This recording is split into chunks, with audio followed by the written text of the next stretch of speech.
Hello, humane marketers. Sarah Znekrocha here. Welcome to another episode of the Humane Marketing Podcast, a place to be for the generation of marketers who cares. This is the show where we talk about marketing your business in a way that feels good to you, is aligned with your values, and also resonates more with your conscious customers because it's not pushy, ethical, and also beautiful.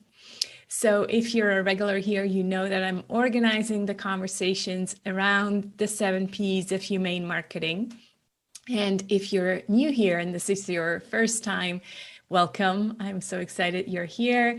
You may want to download your one-page marketing plan with the 7 Ps of humane marketing in the form of a mandala at humane.marketing/one page, the number one and page.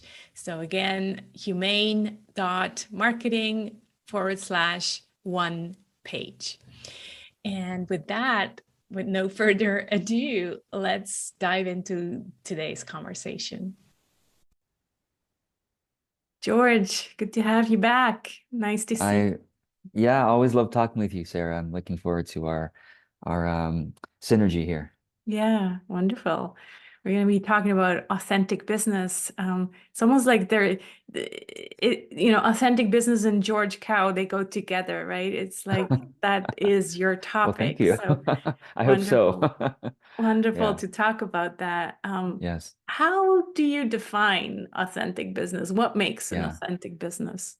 Yeah. So business is often think about in terms of either like very left brain spreadsheets, systems, funnels, you just kind of like get the stuff done and then you make money and then you can have fun or have an enjoyable, fulfilling life after the business is done. Yes. And so often think of it as that.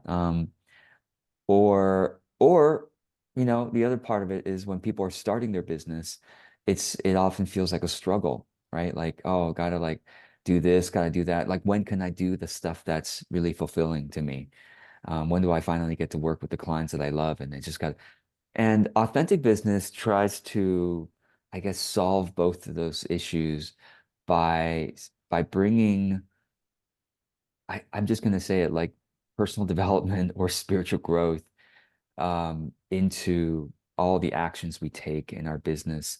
So, for example, um, in the beginning, when we're struggling to get clients and clarify our message and all that stuff, that process itself doesn't have to feel like, oh, I'm postponing the fulfillment of my life and my purpose, but like the actual work of clarifying and putting systems together can be done from a deeper purpose of service, service to our higher self, actually, and then of course service to humanity or the people that we most have compassion for and want to support and uplift through the products and services of our business. So it's like no matter what stage we're at, whether we're like the struggling beginner, um, all of that can be actions taken in, like I said, in service or in in um, in alignment with our deeper purpose of life, so that it's not like, I mean, I use this, but sort of mundane example of if you're doing bookkeeping and you're not a bookkeeper, let's say it's not something you naturally love to do.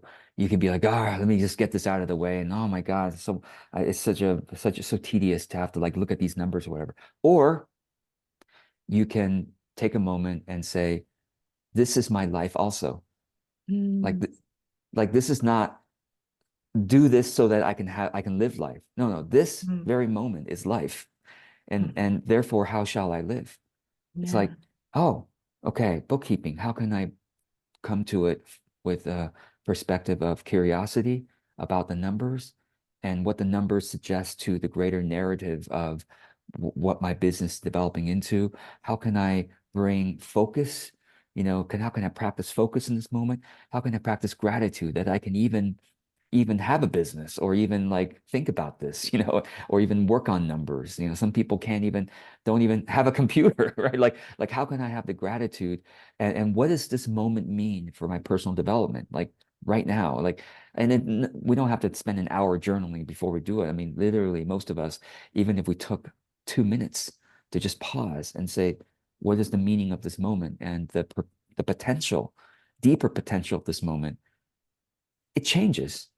And it's like, what if our entire day could be like this?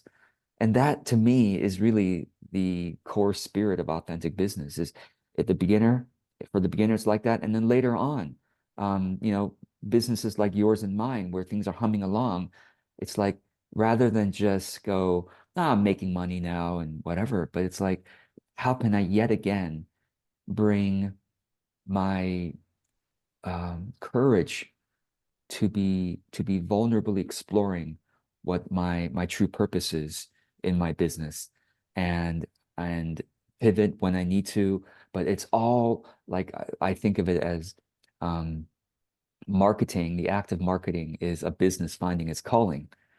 It's a Mhm. business exploring with the market and with ourselves what the calling of the business is. And at the same time, the actions of a business is also a stage for our continued personal evolution. And then so it's like no matter what stage of the business, the authentic part of it is how much soul is being placed into this moment. And if there's soul in this moment, then I say, hey, that's an authentic business. So that's Love that. Yeah. that's where I So land on it good. these Yeah, days. you and I need to have a conversation about my third book I'm working on, Business Like We're Human, because what Oh, you great. just said is very much aligned with I feel like you talked a lot about spaciousness as well, right? And just being a human as well as having a business. Yes. And oftentimes we feel like as entrepreneurs, we need to struggle so much, and that means filling our calendars to the brim because we're just not doing enough. But what Right. you're saying is the opposite, is just like, well, the business, and I think in your YouTube video you shared that the business is a practice, an authentic business is a practice. And so Yeah. it becomes part of your life, like it fits into your life. Yes. And it's not like we need to fit our lives kind of around our business, the few minutes that are left each day. So Yes. Yes. it's the other way around. I like that. Yes. Yeah. Yeah. Another thing that I think oftentimes, and I'm curious what if you have the same feeling, authentic kind of became this buzzword a little bit, Yes. and it became this thing that we again need to use our left brain in order to do authentic, like do Yes. authentic marketing. Well, here's the 7 steps on how to do that. Yeah. Yes. That's not what this is, right? It's interesting. In 2023, Merriam-Webster, the dictionary company, said the word of the year was authentic. Yeah, yeah. So Not it surprised. really is literally a buzzword. And I feel like Yeah. that the word of the year is often at least a year behind what the culture actually Hmm. has been. Yeah. So authentic has been around for several years. I feel like Right. as a very important or a very common kind of like bringing people back to what's meaningful for them. And anyway, but yeah, I so appreciate this idea of practice because to me, it almost doesn't matter what we're doing in our business. I mean, if we are living an authentic life, I mean, kind of starting there. I mean, set aside authentic business. Like the question is, are we living an authentic life? It's Yeah. like it's like are we dedicated to living the most meaningful and highest life or deepest life, however you want to put it. Like if yes, we are dedicated to that, well, I don't see I mean those of you who are listening to this podcast, you're part of Sarah's audience. Of course, you're dedicated to living the highest and the deepest life. It's like what else is there? What other Right. possibility is there that actually draws us forward? Right. And so if we are, in fact, have that passion and that dedication, then of course we have to bring that spirit into hopefully everything we do in our business. And the opposite of this is I often come across spiritual teachers, right, who, well, they're spiritual teachers, so they must be dedicated to the highest and deepest and the best life possible. And yet I sign up for their email list or I follow them on social media or whatever, and their marketing is just it does it there's like a big disconnect between how they market themselves and how they sell their stuff to what they espouse as their principles and values. And I'm like, why why is it that why does business and marketing have to be different somehow? A It's like, separate thing, right? yeah, Yeah. it's like, oh, I'm very deep and real when I'm with my clients. And now let's do our marketing and using, really manipulative funnels and really like scarcity type tactics. I'm like, what is going on here? It's like, why is Mm, there such a disconnect? It's kind of mm. like like the preacher who is so holy on, on TV, and then they have like some dark, scandals, and they're like they beat up their families, and they like cheat on their Totally. wives, and it's this disconnect, Yeah. and that's what I'm trying to say. Authentic means that you are authentic in everything that you do. Yeah. I think the issue is I kind of looked into that because of in the whole thing, well, marketing like we're human, selling like we're human, business like we're human. So what does it mean to be human? So I looked Yes. at Yuval Harari, and one of the things that he shares is one of the distinctions between us and other species is that we are myth makers. So we're Mm. really good at creating these new truths that we then all believe as humanity. And I think this online business world is one of those myths, right? And so everybody just started to believe this is how business works online, or this is how online marketing works. And so even the really spiritual coaches, they're like, this is the myth. Everybody is believing that myth, so I need to believe that true as well. And so that's why we need people like you who are like, well, no, you don't have to believe this myth. There is another way. But That's I right. thought that was a fascinating concept. It's true. It's like we decide this new thing and then everybody follows, and that's what happened That's 15 years ago. really, really good observation. Yes, it's there's also this setting aside our inner authority when it comes to, oh, well, business. I'm not a business person. Hmm. Well, I'm not a marketing expert. I'm a spiritual teacher, or I'm a holistic healer, or I'm a life coach. That's where I shine. And I'll just, the business, they seem like they know what they're talking about with business and marketing. So I'll follow their systems. They tell me the systems Exactly. work. Yeah. So let me just follow those systems. It Hmm. feels off to me. It doesn't feel authentic to me, but it's going to get to an authentic end at the end when I finally Hmm. can work with clients, right? Right. And and this is the old, means to an end fallacy, Hmm. which is, oh, I just have to do this thing that's soulless or that's not really me so that I can get to the part that is me. That is, it's like, well, okay, particularly when it comes to your own business, how you do it is going to be how you do end up doing just about everything else. So it's like Right. the mindset you take on when you follow the mainstream business experts and the marketers ends up corrupting the mindset of your entire business. And your audience feels that. I mean, this is why people have been kind of looking at my stuff and following me for all these years. It's like they feel the difference. Yeah, It's like for there is a sure. difference and they feel it. And I feel it too, because I used to be quite deeply unhappy when I was following those systems without realizing that that's what I was doing, was setting aside my own authority to follow someone else's authority. Yeah. They said there, even though it didn't feel right. And finally, when I get shut out all that stuff down and say, no, I don't have to do that. Let me try what could be an authentic way of doing business and marketing. It's Right. like, oh my gosh, I can really now settle deeply, rest deeply, and work deeply, because now I see it as a practice that's a soulful. practice as well. Yeah, that's So, wonderful. Yeah, exactly. All right. Well, we're hosting a workshop together on April 2nd, right? And it's called the 111 Authentic Business Formula. So tell us a little bit what this formula is about. And it's yeah. has all these different numbers and practices. So tell Yes. us a little bit. Totally. Well, yeah, I'm glad to be able to tell you about it. And I do hope those who are listening to this will sign up for our joint workshop, because this is where I'm going to dive deep into the 111 formulas. Okay, so why 111? First of all, the backstory is I've always found that to be some kind of magical number for me.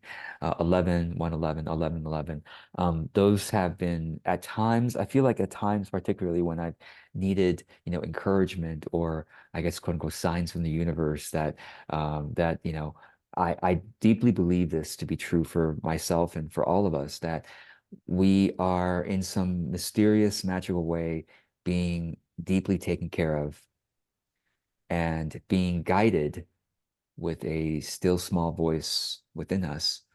And sometimes the universe is kind to give us little signals of like, yeah, just remember, you're not alone, and it's going to be okay. And not just okay, you are on a brilliant path. It seems windy, long and winding road sometimes, but it is a necessary path toward your highest good, and your ability to serve the world in the most powerful way, authentically powerful way possible. So the 111 has been that kind of number for me.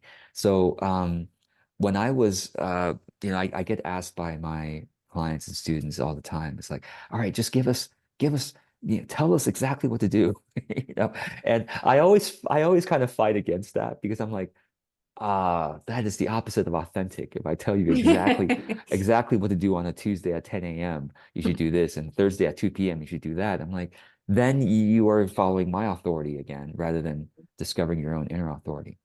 But still, they're like, yes, yes, we get it, we get it, we get it. But we still need more clarity, some structure, please, on what to do. I'm like, okay, okay, let me try to put together a structure that has, embedded in it the wisdom of all my successes and failures, and having, worked with hundreds of clients and seen their ups and downs, and seen what's worked and what are the pitfalls. Let me try to put the structure together. So that's what I did. I said, okay, if I could guarantee you success in business, an authentic business success, this would be my best bet. Uh, and I always say, no one can guarantee you success, of course. And if anyone is saying, I'm going to guarantee you success, just sign up for my program, you should run the other direction, because they are either lying to you, or they are going to become your authority, instead of they're going to supplant your inner authority. And that's not good for your sovereignty. Right. And so I said, okay, this formula has a lot of wiggle room in it. I'm going to give you numbers, but the numbers are more of a suggested, um, shall I say, prioritization of sorts. But you can, of course, take this formula and make it your own. So I'll give you the sort of the quick overview of what the numbers are, and then we could talk as much as we have time here about it, and we'll dive deep in the workshop itself. So Okay. the 111 is made up of 111 components to this so-called guaranteed formula, or the best that I can do. And I'll just give you some of the numbers here so you can get a sense of it. It has 40 content experiments, because I believe deeply, not just believe, but I've seen in my own life and in my clients' and students' lives, that the way we really discover our voice, as well as our message, as well as that blessed intersection between, imagine, your passion and natural talents. Okay, so what you're deeply built for and led toward is one circle, and the other circle is what the world needs and wants at this time. And that blessed intersection between what you're built for and what you're led towards and what the world is wanting at this time, which is the market, what they're happy to spend money on, what they love to engage with, that blessed intersection of the two of them, that I consider is our authentic business calling. And we discover that through content experiments. Okay, meaning whenever we try sharing a message or we have an idea and we're going to just put it out there and see if people get it. Oftentimes they might not get it. We might be ahead of our times, or might not be saying it in a way that is understandable yet to this anyway. So 40 content experiments are, and with the 111 is loosely meant to be a 1 year plan. So in the Okay. 1 year, you kind of do this. And so it's like 40 content experiments over the course of a year, not too many. It's like maybe one a week, something like that if you work 40 weeks in a year.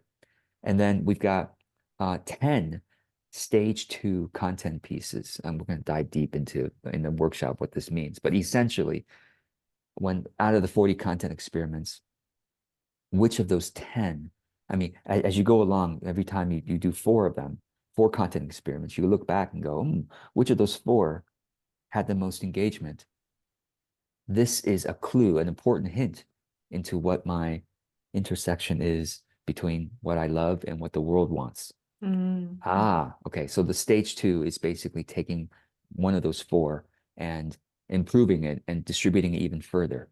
Okay, so that's what stage 2 content. So 10 of those during the year, definitely not too many. And that's at stage 2 is what actually builds your audience. The 40 content experiments is for you. I mean, you publish it, It's just but it's really for playing. you. Mm-hmm. You don't worry about the metrics and whatever. You analyze it afterwards, after four of them. But the stage 2 is really what's going to grow your audience over time because it's the best of. Okay. So now we're up to 50, right? 40 plus 10. So now we have 20 market research conversations. Again, we're going to dive deep into during the workshop. 20 market research conversations over the course of a year. It seems like a lot, but in my early years of authentic business, I was doing more like 40 a year, actually. I was sometimes even doing more than 40 a year. And a market research conversation, what is that? It's you being in actual conversation with another human being that you're able to reach. Okay, so one of your fans, one of your friends, one of your colleagues, one of your clients, past clients, etc., where you are where you are talking with them about what it is that they want, Mm-hmm. because, and particularly what they want as related to the kind of stuff you offer. Right. So that those conversations bring huge clarity to, oh my God, I should be offering this. I should be creating content on that. I should be selling this. I didn't even know. And I like being able to talk with people like this, and especially like on Zoom or video, or in person, but like where you can see their expressions is hugely helpful. So those 20 market research conversations sometimes turn into clients also, but we're really approaching them as out of genuine curiosity and care. Okay, so that's that. And then the next 20, now there's 20 collaborations. And Those are again, my favorite. yeah, exactly. Here's what we're doing, right? This counts as one of them, right? And in the early days when I was trying to build my audience and grow my business, I was doing 40 collabs a year. So I'm only Mm. asking for 20 from all of you. And again, these are all, there's no hard and fast rules, right? These numbers are suggested and you can always take them as whatever fits your rhythm. But a collaboration is, well, Sarah, you excel at these, reaching out and connecting with colleagues whom you're fascinated by their work. And they probably are interested in you. If they respond to you, they're at least interested in connecting. There's kind of a bit of a heart connection. And I really go with heart connections. I mean, I interview lots of people. I've interviewed lots of people over the years. Only certain few of them, like you, have a heart connection where I'm like, I want to keep up with this person. Mm-hmm. And it's like you grow. So these 20 collabs over a year are not like, oh, I'm dedicated to these 20 people for life. No, you're experiments. You're just reaching out and doing maybe doing an interviewing them for your channel That's the easiest for me as I interview people for my channel. Just kind of sense into that connection. Is there something more for us to keep doing together? If not, that's okay. At least I did them a little favor by sharing them with my audience. And my audience, I did them a favor by saying, hey, check out this person who could be really cool. You might want to follow them too. Right? Having that abundance mindset, as you do, Sarah, is, well, it's just makes us happier, number one. And I think it's more true, T with a capital T, of what reality is. Anyway, so that 20 collabs. And And I then, love how it feeds into the authentic business yes, because yes.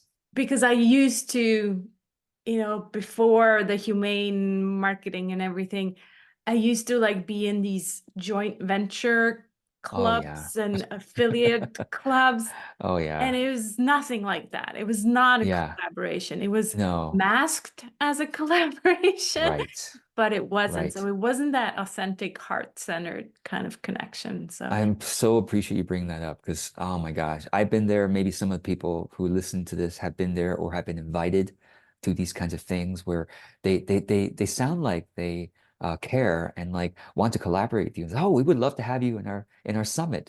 Would you like to be one of our guest speakers? And then you reply back and says, oh, that sounds wonderful. Sure. Well, yeah, okay. So to be this, you have to have a minimum of 5,000 email lists. You have to send 2 emails to your list of 5,000 to be qualified. I'm like, okay, so you're really using my list to grow your list. Got it. And then once I show up, and the few times I've said yes to this kind of thing, I show up and sometimes they say, just go and record 20 minutes, just go and record 20 minutes of something and we'll add it to our summit. I'm like, oh, you don't really care, do you? You just want me to do whatever. And then I never hear from them again until several years later. Oh, let's do another summit where you can build my list. It's like, oh right. my God. So no, collabs are really an experimentation of, are you I mean, could I say this? Are you a soulmate? Mm. And I believe in business we have many soulmates. Are you one of my soulmates? Let's play together for a bit and see if it anyway. So 20 collabs. Yep. And then moving on to 10 gentle launches, 10 offers and gentle launches. 10 over the course of a year. Now, again, this sounds like a lot, but let me tell you what a gentle launch is. A gentle launch is not, all right, get ready for a 90-day, challenge, where you're going to have like 90 videos you're going to make, and you're going to have this funnel where after the challenge, they get like 5 webinars until they join your year-long. No, yeah, some people do launches like that, and it exhausts me just to It's even talk about exhausting. it. Yeah. Okay, what a gentle launch for me is ridiculous, ridiculously light. It's 2 posts, 2 messages. That's it. Again, we're Mm. going to dive deeper into what these 2 messages are, but essentially, it's it's a humble and curious offering to your audience, the people you're able to reach, even if it's right now, it's your, 200 Facebook friends or whatever. It's like your humble and gentle offering of, hey, everyone, I'm really, this is work that I love doing. And I love doing it for these kinds of people in this kind of way. And I'm just wondering if this resonates with you. I have some spots right now, and so it's a gentle offering. It's very authentic. It's very real.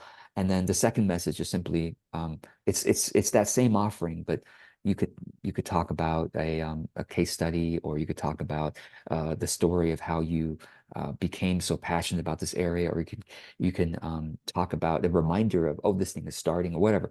So it's like 2 messages only, and that's those same 2 messages are sent everywhere you're on social media and sent to your email list if you have one. And I find this, Sarah, it's so interesting. I've been doing this gentle offering stuff for at least 4 years, 5 years probably, actually, maybe longer than that. Every time I launch something, it's 2 messages only. And I Mm. find that over time, my audience has leaned in more and more and more. Mm. Because whereas usually when someone else launches something, we have to like, as an audience member, we have to like almost hold them off because it's coming on so strong, so Right. many emails, so many posts, and it's like, okay, all right, all right. Oh yeah, yeah. Another thing about their launch. Whereas because of my gentle launch rhythm, my audience, I find, I started to lean in more, and often people go, oh my gosh, and it's like, oh, I missed that. Oh, that's okay. I'm going to have another offer in a month or two, Right. and then they lean in. And I find that now, even one message now, I can tell if it's going to be a successful launch or a medium launch or time to pivot. And it's so helpful for me because I do a single light launch. And I'm like, oh yeah, this is going to do really well. The second message, like usually the first message brings a lot of the sales. And then the second message brings some of the sales too. But it's like once your audience is leaning in, they pay attention whenever you offer something. And if it's right for them, they're going to buy much more quickly than the usual launches where it's like, oh my God, it's full of anxiety and like, oh my God, this is going to work out. And anyway, so 10 gentle launches. I We'll like talk. that. Yeah. And I'm really personally listening and paying attention because I think that's something I'm wanting to shift Mm, as well. So just I felt like yeah. my launches were gentle, Yes. but I do still feel like because I actually just had feedback that, there was too many emails. Oh, well, And it's so it's it's like, yeah, I get yeah. it. We're all, having too Yes. much. And even though, Yes. even though the content is gentle, it still feels Yes, right. overwhelming. Yeah, the rhythm itself. Mm. And the funny Yeah. thing about it is that not only can the rhythm be gentle for our audience, it's also gentle for our own systems. Yeah. Because writing two messages as opposed to writing It's 10 much is, well, lighter which than, one is yeah. easier Yeah. for us, Mm. right? And Exactly. and really I really had and you're lucky that I can tell you from my experience because I had to like it was ironically a lot of courage to only send two emails, to only make two posts. Like in the early days, I'm like, let's see what happens if I only do two of them. But Mhm. it worked out so well over the time. I'm like, I'm preaching this to the whole world. Like, please try this. Yeah, But it takes a bit of patience because your audience needs to get used to it, right? that's Like right. two or three Yeah. launches later, they're like, oh my God, I got to lean in now with what The Sarah's thing is, offering. I only do three launches because I only have three programs. Uh-huh. So Okay. would you say Yes. maybe then three emails or So yeah, I mean, of course, now let me be clear. Yes, when we have a larger program, it does warrant more messages. I agree. Because like when I launched my year-long program, I send, well, again, we're going to talk deeper about this in the workshop. I call it my circles of enrollment, meaning there's the inner circle that I send to, and there's the middle circle that I send to, and then there's the Mm. outer circle, and each one has two messages. So Okay. it ends up being six for my Okay. for my year-long program. Good. I Um, can't wait to talk more maybe about even that more. in But yeah, we'll the talk deep. We'll workshop. talk deeper. Yeah.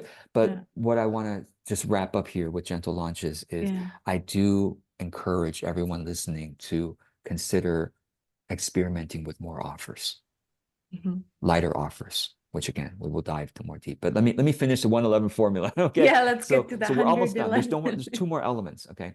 There's if you've been taking notes and counting the numbers, now we're down to 11 elements left, 11 Yep. components left. Okay. Hmm. So out of these 11 components, there's just two pieces. There's two categories.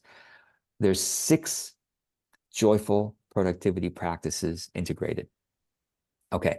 So six joyful productivity practices integrated over the course of a year is certainly quite spacious, but it's also very um, rational. So for those who haven't heard of joyful productivity, it's basically my framework for how to manage yourself in business. So this is everything from how to manage your time to your how to manage your energy or your attitude to energy, physical, mental, emotional, how to manage the flow of information, all this information coming in through your email, social media, and also the information going out. So, and how to manage all that within your computer. So I have a course called Joyful Productivity that goes into 24 of these practices that from my perspective. And that's actually when I polled my audience on which of my courses I now have 24 courses, actually, 24 separate courses on my list. And which of my 24 courses do you love the most? The winner was Joyful Productivity. So anyway, so I have 24 practices in that course. And I'm only asking for six of them to be integrated per year. So essentially, when you take that course, it's like a 4-year program. So six times four, that's right, 4-year program. So six of them in a year means every 2 months you're focusing on one of the joyful productivity practices.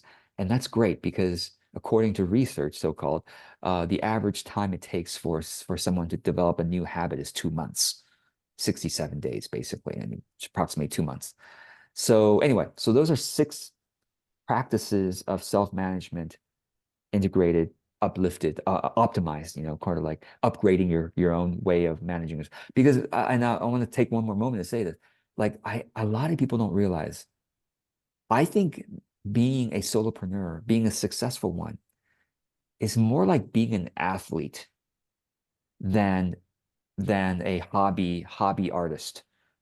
And I think unfortunately that's how a lot of people, authentic solopreneurs, soulpreneurs, I call them, that's how they take it. Oh yeah, it's kind of like my hobby. It's kind of like my art. Oh, I play on, and of course I play too. I play a lot, the experimentations.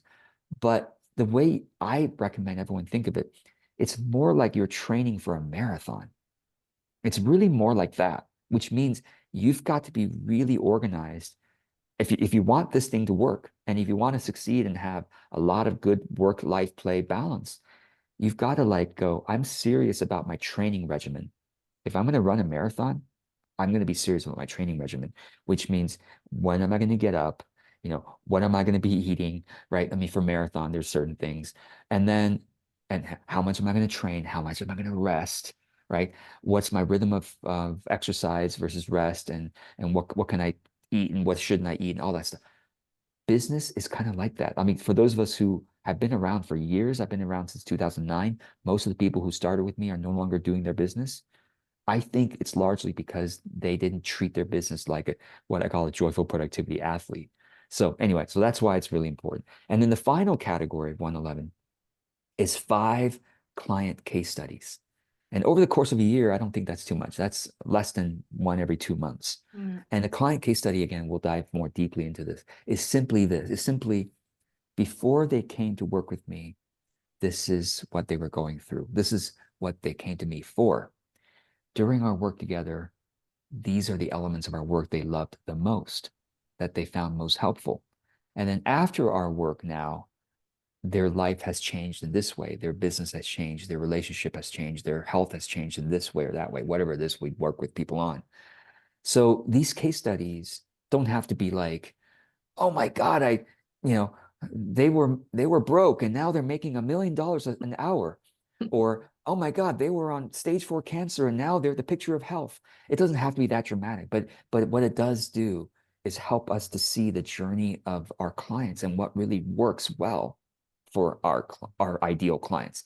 And it really, case studies are more or less for us, but of course the As pieces of well. the case study can be put out as marketing and very inspirational as well. So I find case studies so much more beneficial than testimonials, right? Because yes, they're more authentic. That's the reason, yes, because you can yes. actually follow the journey, where the testimonials is just kind of like, it was amazing and I made 6 figures. Yes, right. Like Yes. oftentimes they don't feel authentic. Yeah. And it's like if you take on the case study mindset, it kind of even changes how you work with clients because you're now being more aware of their journey and you're really curious how their journey is going to turn out. So then you work with them in that kind of way. It's like, oh my gosh, there's a pitfall here. Okay, let's work with a pitfall and seeing them as seeing the hero's journey throughout the whole thing, which is really I amazing. love that. So if you add those all together, you might have to listen to this again.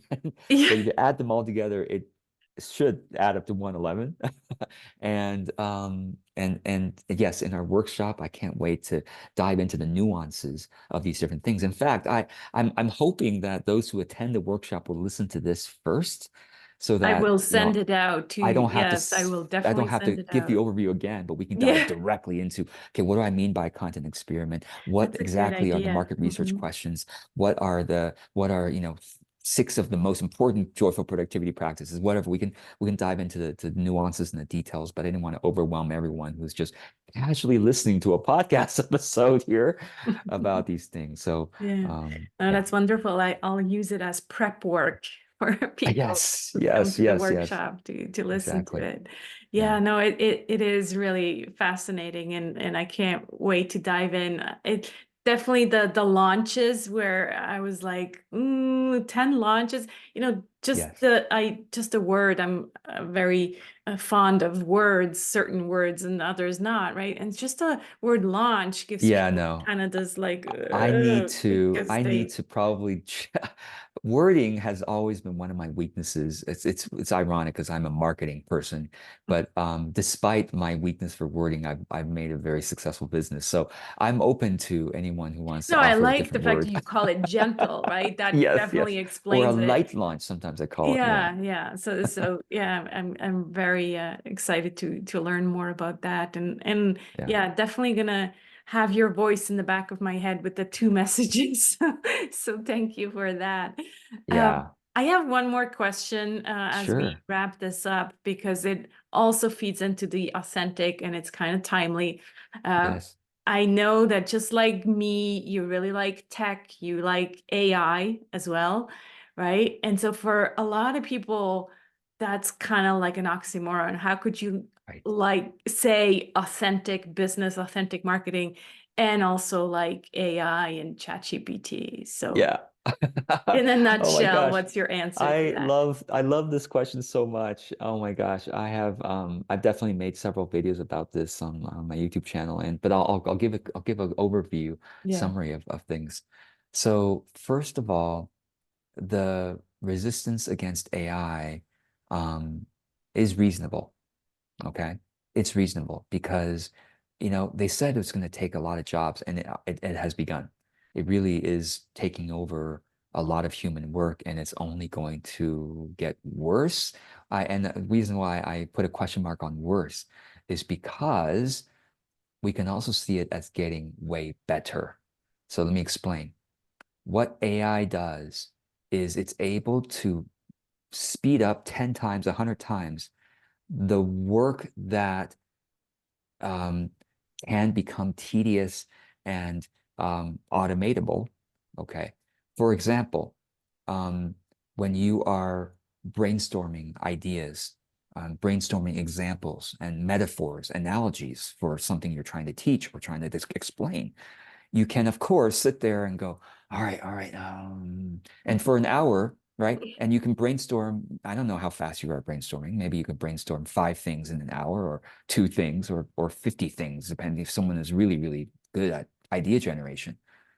With ChatGPT or Google Gemini or any of the AI chatbot tools, now you can, instead of brainstorming, maybe you were really slow before. I'm pretty slow at brainstorming. I mean, maybe I'll brainstorm like 5 things in an hour. Now I can brainstorm those 5 things in 15 minutes with the help of ChatGPT. Now I think of AI as um, a smart intern, not on par with us. I don't think it, okay, I don't think it'll ever be on par with humans in terms of the integration of intuition, body, hormones, like lived experience. By definition, it cannot be. It doesn't have the right, of lived experience of a human. So, course. but what it does is it gives us the average. I mean, as you use Google Gemini, ChatGPT, whatever, and you go into your field, you talk to it about your field, you'll see, oh, it's very average. I mean, the responses, well, by definition, it took all the blog posts from your field and averaged it out to say, well, this is basically what your field says, but it doesn't have the nuances that's unique to you and to me about our own fields. Because when I talk to you about authentic business or about business, I'm like, your answers, like, give me a marketing plan about this. I'm like, oh my God, the marketing plan is so generic, I can't even stand it. This is not what I would give a client. Right, But when I say, help me brainstorm 3 different analogies to talk about this, and an instant within a minute, 3 analogies come up. I'm like, okay, I kind of like the first analogy. Maybe go more in that direction. I definitely don't like the second one. The third one's kind of interesting. I like this part about it. And I work with it like an intern, and it right, can helps me to refine. And I'm like, well, what about this? Have you thought of this? And it's like, well, I oftentimes talk to these AI. I'm like, what about this? Have you thought of this? Like, no, that's a great idea too. Like, well, it's because it doesn't have the nuance that humans right, do. And so I never, so this is maybe the short answer to your question. I never use AI to do the actual writing or to do the actual, certainly not video, but definitely not writing. I don't use it for writing. George, right, what do you mean? 'Cause I use AI more than most people. I use it for brainstorming and for checking things and for as a thinking partner. But then I always look at it like, oh, you're an intern. I know you You're not that good yet. I mean, you're fast. You're very fast at giving average answers, but I'm going to take what you give me. I'm going to just up level it to the George Kao or deepen it to the George Kao way. So I really recommend it for that. As long as we see it as a smart intern thinking partner, I think we can get things done a lot faster. It has really sped up a lot of my work. Yeah, same So here. that therefore we can do higher work. We can do Higher deeper work work. or be more human. That's Yes. what I Yes. say as well. It helps us create Yes. more spaciousness to Yes. have a connection call or go out in Yes. nature or Yes. that's the All the thing above. that a lot of these ChatGPT prompts and things like that, it's all about, well, create more content, right? Right. You do Right. more. Yes. It's Yes. not about doing more. It's about being more productive, It's about being but more gaining efficient. time actually. It's gaining time, and Yeah. Google has just come out with a press release just as a few days ago, okay? Basically saying this: we are now going hard on the Google search engine of getting rid of AI content. Not getting rid of it, but There like you we go. know, obviously Google is AI, very deep into AI. We Right, know what's AI content, and right. we're going to downgrade your website if you have a lot of it. Mm, That's what they've just came out with. yeah, So in other words, the more we get into AI, the AI is not, well, fortunately or unfortunately, it's not going away. It's only get more intensified, built into every product now, right? Gmail now has AI and everything has AI now. It's yeah, going to get even more embedded. The more that happens, the more there's room for authentic humanity yeah. in content, in offers, in connections. Mhm. Meaning, like, AI is never going to get right the way that our quirks, the way that we pause on video because it's very yes, they'll get, please have 17% pauses for this video bot, but it's always going to feel off. It will be, yeah, it'll feel weird. Yeah, Yeah. very strange. Yeah. Yeah, yeah, no, I love that. I knew there would be alignment, and it sounds Yes. like, yeah, you're using it for similar things. I also love, like, for example, on LinkedIn posts where I want to do a list of emojis, have Yes. instead of Oh, the yeah. bullet points, have emojis. Yes. It used to take me It's hours to great just at look that. up a couple of emojis, and now Yes. you just Yes, give it definitely. the content and say, "Give me the emojis," and Yeah, make ask AI. this. AI have, of course, it knows all the emojis. You can keep having a conversation. Give me more unique emojis. Well, what about this? What about that? And like, Right. I just look at it as a extended search engine. That's all it is. Like, Yeah, that's I all. help it solve problems. I think trying to research things. Like those are. It's really fast at that. So let Yeah, it do it. You know. yeah. Wonderful. Great. Well, wow. I can't wait for more of you, more of your content, and more of the 111 formula. So please, everyone, have a look at the workshop. It's under humane.marketing/workshop, and it takes place on April 2nd. And we'd love to see you there. So can't wait for that, George. So much gratitude for you. Where can people find you if they can't make it to the podcast? Yeah. Tell the Well, workshop. funny Tell thing us is, where. you can actually, this will be a fun exercise. Go to AI chatbot, ChatGPT, Google Gemini, Bing Chat, and Yeah. ask, tell me about George Kao, authentic business coach. That'd And be, then let it do. No, really. It's like, okay, yeah. given what you know about George Kao, authentic business coach, what might he say about this question that I have? I Mhm. really welcome it. And I'm like, well, it's going to take my job anyway. So I might as well actively partner with it to help me take my job so Yeah. I can do more, better work than this. So Have you yeah, that's how people can find experimented me. with a chatbot? Yes, I've just I have started I have experimenting a with that. custom GPT called Okay. the Authentic Business Coach. So those of you who have a ChatGPT subscription, Pro subscription or Plus subscription, can actually find the Authentic Business Coach chat custom GPT, which are trained Oh, on all of wonderful. my I'll books. look that up. They're trained on all my books, and Yeah. it tries to sound like me, but of course, it's I talk with it myself. I'm like, yeah, you got it like 60% right of what I might say, but Yeah. it's okay. It's better than nothing. It's fun. Yeah, it's just Yeah. fun to experiment with. Yeah. Wonderful. Yeah. So go to ChatGPT and look for George Kao there. Yes, And yes. otherwise, you'll also find him on YouTube. You Yeah, mentioned wherever, all the videos. wherever books are sold. And that too. Yeah, you have so Yeah, no. many. Wonderful. Well, thank you so much, George, and we'll see each other on April 2nd. Thank you. Thanks, Sarah. Thank you so much. Thank you. Take care. Thanks so much for watching and being part of a generation of marketers who cares for yourself, for your clients, and for the planet. We really are change makers before we are marketers. So go ahead, be the change you want to see in the world. And I hope to see you again next week. Take care.